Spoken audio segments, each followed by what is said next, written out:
வணக்கம் மக்களே, இப்போதைக்கு நாங்கள் என்ன பார்த்துட்ருக்கோம் பார்த்தீங்கன்னா, நாங்கள் வந்து சங்கரா மீன் வாங்கிட்டுருக்கோம். சங்கரா மீன் வாங்கிட்டு என்ன கேட்டுற சங்கரா மீன் வாங்கிட்டு இப்போ வந்து நெக்ஸ்ட்டு பாறை மீன் வாங்க ட்ரை பண்ணிகிட்ருக்கோம். ஆனால் பாறை மீன் கிடைக்க மாட்டேங்குது.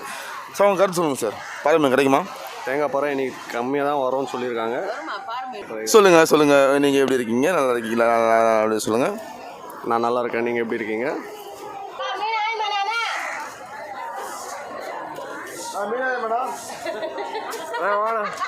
இந்த வீடியோ முற்றிலும் டெலிட் செய்யப்படும். ஒரு வழியாக வாங்கிட்டோம். ஆமாம்.